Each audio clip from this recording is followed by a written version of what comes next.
Bonjour et bienvenue sur Putch Up ta vie. Dans cette vidéo, j'avais envie de te faire plonger au cœur d'une quête universelle et intime à la fois, qui est la recherche du bonheur. Parce que je me suis rendu compte qu'on a souvent tendance à lui courir après, sans même savoir où le chercher. Mon objectif est de te proposer qu'ensemble nous explorions les différentes façons qui peuvent nous permettre de mieux le comprendre, tout simplement pour avoir plus de chances de le trouver. Et peut-être qu'en y réfléchissant, tu découvriras que tu étais plus proche de lui que ce que tu pensais. Pour bien commencer, je vais m'appuyer sur sa définition, qui dit que le bonheur peut être défini comme un état émotionnel positif et agréable qui englobe la satisfaction, la joie et un sentiment de plénitude.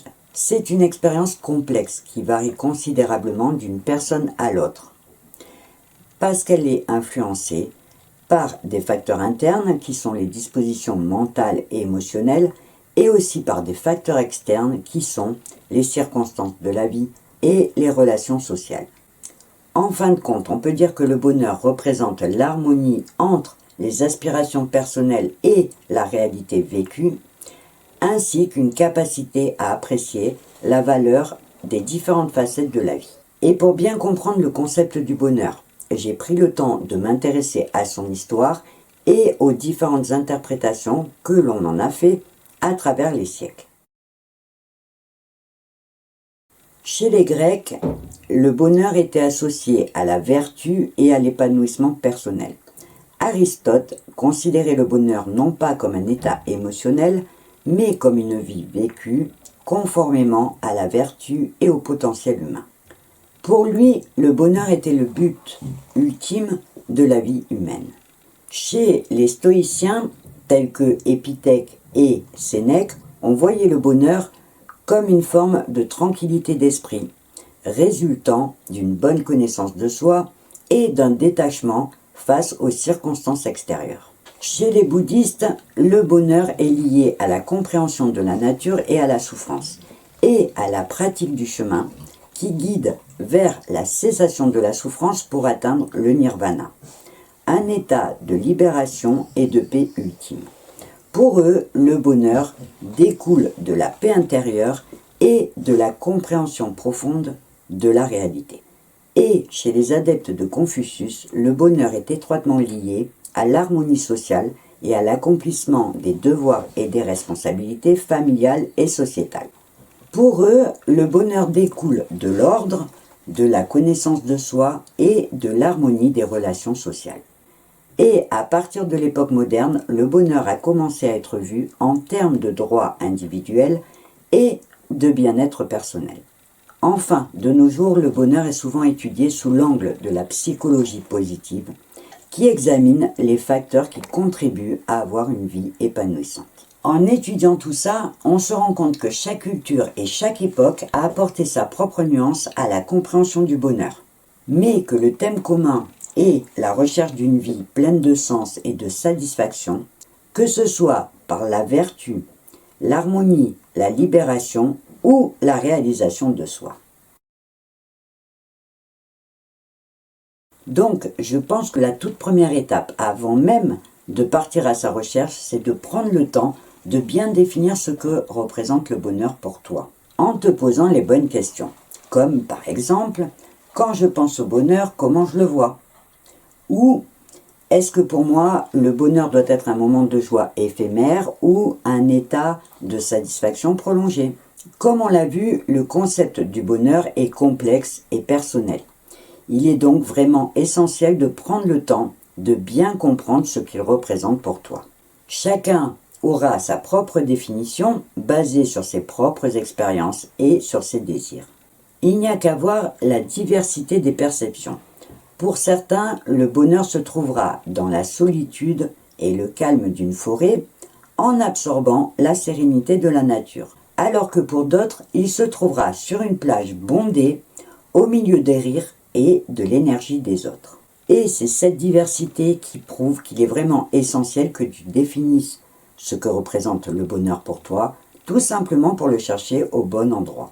Avec cette vidéo, j'avais envie de partager avec toi un message d'espoir. Je ne te donnerai pas de recette toute faite, puisque tu l'auras bien compris, ta quête ne peut être que personnelle.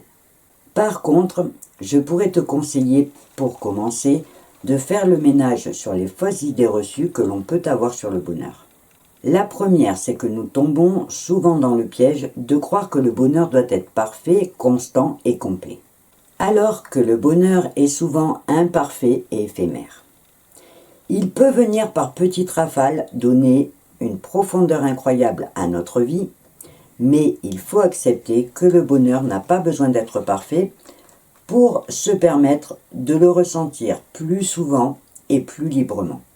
La deuxième fausse idée reçue, c'est de croire que le bonheur viendra avec la prochaine grande chose. Par exemple, une promotion, un voyage ou l'achat d'une nouvelle voiture. Parce que le véritable bonheur ne dépend pas des circonstances extérieures. Il doit émaner de l'intérieur en cultivant une attitude positive, en pratiquant la gratitude et en choisissant de trouver de la joie dans les petites choses de la vie. Côté stratégie pour cultiver le bonheur, je te dirais heureusement qu'il en existe beaucoup et que c'est un peu à chacun de trouver la stratégie qui lui convient le mieux. Mais que tu pourrais commencer par t'appuyer sur des idées fortes. La première étant de reconnaître le bonheur existant. Avant de courir après ce que nous n'avons pas, il est crucial de reconnaître et d'apprécier ce que l'on a déjà. Ce processus peut commencer simplement en prenant chaque jour quelques minutes pour réfléchir aux moments et aux choses qui nous ont rendus heureux. Tu seras peut-être surpris de découvrir combien il existe déjà de petits bonheurs dans ta vie. La deuxième stratégie, qui est plus une technique pour te motiver, c'est de créer une petite liste de tes joies. Pour t'aider à reconnaître et à augmenter ton bonheur, tu peux faire ce petit exercice qui consiste à faire une liste de ce qui te rend heureux. Ça peut être des choses simples comme boire le café le matin, lire un bon livre, faire une soirée avec des amis. Une fois que ta liste sera faite, tu pourras peut-être réfléchir à comment tu pourrais faire pour intégrer plus de ces petites choses dans ton quotidien. En conclusion, je te dirai simplement que le bonheur ne doit pas être vu comme une destination, mais comme la manière que tu choisiras de voyager pour traverser ta vie.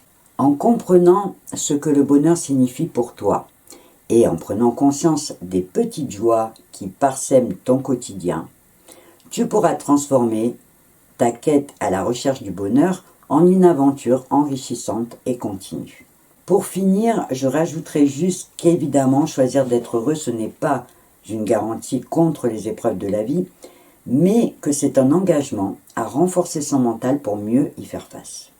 La vie, par nature, est et restera pleine d'incertitudes, de défis, de petits tracas quotidiens et de grandes crises qui pourront tout bouleverser.